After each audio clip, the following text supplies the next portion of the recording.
नमस्कार मित्रों आजकल सावन के दिन हैं और सावन के दिनों का अपना महत्व है।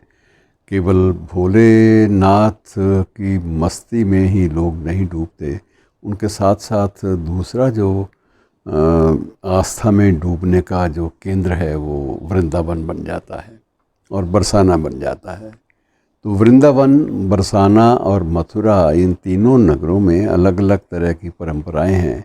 विशेष परंपरा जो चलती है इन दिनों में वो बरसाने में और बांके बिहारी के मंदिर में, वृंदावन में। अब वृंदावन में जो हर रोज़ एक नई फूलों की साज सज्जा होती है और ये भी बड़ी दिलचस्प बात है कि हर वर्ष इस साज सज्जा के लिए बाकायदा नीलामी होती है। तो कोई एक श्रद्धालु आके नीलामी देता है कि मैं इसके साज सज्जा पर आज 5 लाख रुपए खर्च करूंगा, और दूसरा आके कहता है कि मैं इसमें 10 लाख खर्च करूंगा। इसमें दोनों बातें होती हैं। एक तो यह है कि एक श्रद्धा का भाव भी सबके मन में होता है, देने वालों के लिए को 5 लाख 10 लाख लोग ऐसे फेंकते नहीं। दूसरा यह है कि इस आस्था और श्रद्धा के साथ साथ अपनी प्रतिष्ठा, सामाजिक प्रतिष्ठा बढ़ाने की एक ललक भी होती है, एक ललक भी पैदा होती है और इसी ललक के बहाने से बाकायदा इन चीज़ों की बोली भी होती है। और साज सज्जा के लिए विशेष रूप से दूर दराज से कलाकार बुलाए जाते हैं, और वे कलाकार दूर दराज से ना केवल स्वयं आते हैं बल्कि जो फूलों के ट्रक हैं, ताज़ा फूलों के ट्रक, कुछ विदेशी फूलों के ट्रक, तो ये एक लंबे चौड़े ताम झाम के साथ उन फूलों को वहाँ पर लाया जाता है और उन फूलों से सज्जा मंदिर की और बांके बिहारी की साज सजावट जो है वो होती है। सबसे ज़्यादा जो महत्वपूर्ण होता है वो झूले के बारे में।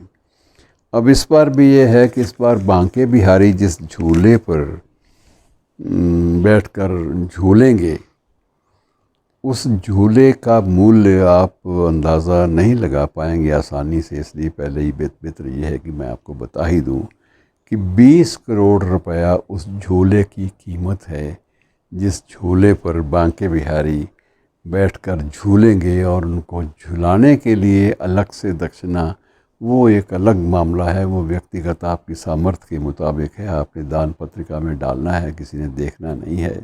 लेकिन आज की स्थिति में उस झूले का मूल्य, बांके बिहारी के झूले का मूल्य 20 करोड़ रुपया है। और राधा रानी भी कम नहीं है। राधा रानी यद्यपि उनके लिए झूला जो है वो बरसाने में ज़्यादा महत्वपूर्ण माना जाता है, लेकिन बरसाने का जो झूला है वो भी कम नहीं है। उसका मूल्य 7.5 करोड़ रुपया उसका मूल्य भी है। एक से पूछा गया कि बांके बिहारी का मूल्य ज़्यादा, राधा रानी का कम, तो उत्तर तार्किक था कि जो बांके बिहारी हैं इनमें तो राधा और कृष्ण दोनों ही समाहित हैं, और जो अपना बरसाने का जो राधा रानी का झूला है वो राधा रानी का ही है। इसलिए ये भी अंतर है कि एक में अद्वैत की भावना है और एक में सीधी सी बात यह है कि राधा रानी स्वयं एक विशेष इष्ट के रूप में, डेटी के रूप में माना जाता है। उनको डेटी के रूप में मान्यता प्राप्त है और उनकी जो सेवा शुश्रूषा सभी उसी ढंग से होती है जैसे एक इष्ट की होनी चाहिए। और मित्रों, इसी बार बीच में जब पिछली बार हमने राधा रानी पर एक प्रकरण किया था तो बहुत सारे श्रोता और दर्शक जो हैं हमारे वो गहन अध्ययन भी करते हैं, विशेष रूप से कृष्ण और राधा के विषय में। उन्होंने अपनी अपनी जो शोध की जो प्रविधियां हैं उनके अनुसार कुछ एक बातें इसी प्रकरण के सिलसिले में नोटिस में भी लाई, जिनका थोड़ा थोड़ा उल्लेख कर देना बुरी बात नहीं होगी। उसमें से एक जो श्रद्धालु है उसने बताया कि ये भी एक इसका उल्लेख किया जाना चाहिए कि बरसाने में विशेष रूप से एक ये भी मान्यता है कि राधा रानी की उम्र कृष्ण जी से कई वर्ष बड़ी थी, बहुत बड़ी थी। और एक अन्य प्रकरण के अनुसार एक अन्य किंवदंती के अनुसार और एक अन्य प्रकाशित प्रमाण के अनुसार राधा रानी की उम्र कृष्ण जी से ज़्यादा तो थी ही, वो संबंध में कृष्ण की वो मामी भी लगती थी। तो अलग अलग रूप हैं। अब वो कृष्ण की मामी थी तो मामा कौन है कृष्ण का, तो ये सारी चीज़ें ना गड़मड़ तो हो गई हैं। लेकिन ये ज़रूर है कि ये कह दिया गया कि इनका आपसी जो संबंध है वो पारिवारिक भी रहा है, और पारिवारिक संबंधों के अलावा एक आध्यात्मिक स्तर पर, एक भावनात्मक स्तर पर भी उनके प्रेम की चर्चा जो है वो अक्सर होती है। ये उल्लेख जिन श्रोताओं ने और जिन दर्शकों ने किया, उन्होंने विशेष रूप से कणुप्रिया के पाठ का भी उल्लेख किया कि कणुप्रिया का पाठ जो है उन्हें, जो आप सब ने उसका आनंद लिया, उनको बहुत भाया, और उसी काव्य पाठ से उद्वेलित होकर उन्होंने ये शोध वाले जो प्रकरण थे हमारे सामने वो रखे कि इनका भी जिक्र कभी हो जाना चाहिए। बहरहाल जिक्र हो गया। अब बात वही उस पर लौटते हैं झूलों पर कि झूले, अब 20 करोड़ का झूला पहुंच जाए बांके बिहारी का और राधा रानी 7 करोड़ के झूले में झूलें, ये परंपरा जो है ये आज की भी नहीं है। ये परंपरा मित्रों काफ़ी दशकों से चली आ रही है, और कुछ लोग तो ये भी मानते हैं कि ये लगभग 40-50 वर्ष पूर्व इसको वैधानिक रूप, वैधानिक का मतलब ये नहीं कि विधि विधान में या एक कानूनी रूप से मान्यता मिली थी, लेकिन जो निर्धारित विधि विधान है उसके अनुसार इसको स्वीकार किया गया था कि ये विधि विधान, इसका उल्लंघन नहीं होगा। जो राधा रानी है वो इसी झूले में झूलेंगी जो हमने निर्धारित किया है, और जो बांके बिहारी हैं वो इस झूले में झूलेंगे। झूले तय हो जाते हैं। बाद में झूलों में स्वर्ण मंडित भी होती है, चांदी भी उसमें लगाई जाती है, उसमें हीरे और जवाहरात का भी उल्लेख होता है। तो पन्ना भी, दोनों में एक एक पन्ना भी लगाया जाता है।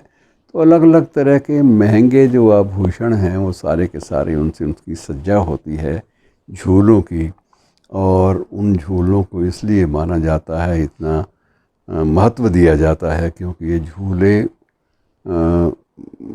एक पूरी की पूरी आस्था के प्रतीक हैं। और इन्हीं झूलों के बल पर लोग, इन्हीं झूलों को देखने के लिए लोग उमड़ पड़ते हैं दर्शनों के लिए, और वो इस बात पर गर्व भी करते हैं कि जहाँ कृष्ण की 18 अक्षौहिणी सेनाएँ थी, वहाँ ये भी तो था कि उनका जो बाल्यकाल है वो इतने महंगे झूलों में बीता, और उन झूलों का निर्माण किसी राजकीय आदेश या राजकीय कोष से नहीं हुआ, बल्कि उन्हीं लोगों ने इसके लिए कोष एकत्र किया जो लोग इनके प्रेम रस में या इनकी आस्था में या इनकी श्रद्धा में डूबे हुए थे। तो ये एक विचित्र, हमारा देश जो है ना, विचित्र तरह की परंपराओं का देश है। लेकिन अब इन परंपराओं को आप क्या माने, क्या आधार दें, ये आपका अपना सोचना है, अपना एक दृष्टिकोण है। लेकिन ये सत्य है कि ये झूले आज भी विद्यमान हैं, और ऐसा नहीं कि झूले तोड़ दिए जाते हैं, झूले रखे जाते हैं। सिर्फ जो फूलों से जो सज्जा होती है, जो प्रतिदिन कुछ मामलों में 20 लाख, 30 लाख और 50 लाख का आंकड़ा भी पार कर जाती है, और कई बार जो बोली है वो 1 करोड़ से भी ज़्यादा हो जाती है। ये जो आंकड़े हैं ये बदलते रहते हैं, ये बोली पर निर्भर करता है। लेकिन जो झूले हैं ये स्थायी व्यवस्था है, और बाद में इनको वर्ष भर इनको विशेष रूप से विशेष पहरे में रखा जाता है। इनकी सुरक्षा के लिए बाकायदा द्वारपाल नियुक्त होते हैं, और द्वारपाल भी या तो सेना के पूर्व अधिकारी होते हैं या फिर पुलिस विभाग के पूर्व अधिकारी। मतलब ये इनकी पृष्ठभूमि जो है वही होती है जो एक राजसीय वंश परंपरा में होती है।